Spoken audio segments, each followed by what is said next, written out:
Welcome everyone. So I'll be discussing a few commonly asked instruments in the examinations, and initially I'll today describe the instruments that are used in tonsillectomy operation.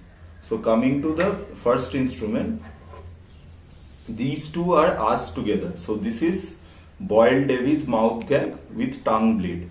Now the important thing that you must know here is that how to attach the tongue blade to the mouth gag. Now see, here's a catch. We have to press the catch so that this part moves so that this can go in through the channel easily. So we have to press the catch, and then the tongue blade will face towards the portion of the instrument that takes support in the upper incisors. So it will face towards that and pass in through the channel. So it will go up till totally up to the support of the upper incisors. Then I will hold the catch, then it will be fixed in place. So now this is placed. The patient will be in Rose's position like we perform tonsillectomy. So the Boyle-Davis mouth gag will be introduced into the mouth like this. So this will rest on the upper incisors and this will rest on the tongue. And when we pull, basically the mouth will open up. So since this is a self-retaining instrument, both of the hands of the surgeon will be free while performing the surgery. It is important to remember how to attach the tongue blade to the Boyle-Davis mouth gag. So this is Boyle-Davis mouth gag with tongue blade. Coming to the next instrument, this is a tonsil holding forceps.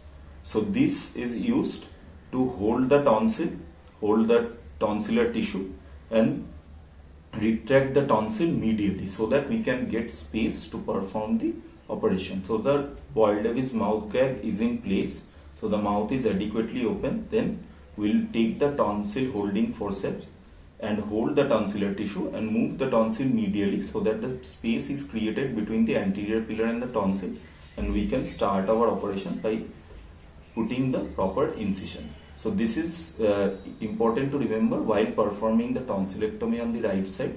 You have to hold the tonsil holding forceps in your left hand so that we can pull the right tonsil medially, and while performing the operation on the left side, you have to hold the tonsil holding forceps in the right hand. Preferably, this is the way we perform tonsillectomy. So this is the tonsillar knife. So as you can see, the sickle shaped tonsillar knife, it is used to give the first incision between the anterior pillar and the tonsillar tissue to initiate tonsillectomy operation. After that, this is the tonsillar dissector. So the tonsillar dissector can be sharp as well as blunt. It is preferable to use the blunt side because that reduces primary hemorrhage. But however, when the tonsillar tissue is tough and it is difficult to separate, we may use the sharper side as well. This is anterior pillar retractor. So this instrument is used to retract the anterior pillars laterally so that we can get a proper picture of the bed, and in case of any hemorrhage from the bed, we will be able to see the bleeding vessels properly. This side again, this is an instrument which can be used in both sides. This is again a blunt tonsillar dissector. So this is anterior pillar retractor with tonsillar dissector. Then coming to the artery forceps, this is a long artery forceps, this is a straight artery forceps, and this is a Negus artery forceps. These are used to control bleeding in tonsillectomy operation. As you can see, this is a very long artery forceps, so it has to go in through the mouth up to the tonsillar bed. So this is the primary forceps. What do you mean by primary forceps? The first forceps that is introduced to hold the vessel. So after you hold the vessel, you will see many books mentioning this Negus artery forceps as the replacement forceps. What we mean by that is, after we hold the bleeding vessel with our straight artery forceps, so there is a very little space to tie the ligature. So we have to pass the curved Negus artery forceps below the straight artery forceps to catch hold of the tissue.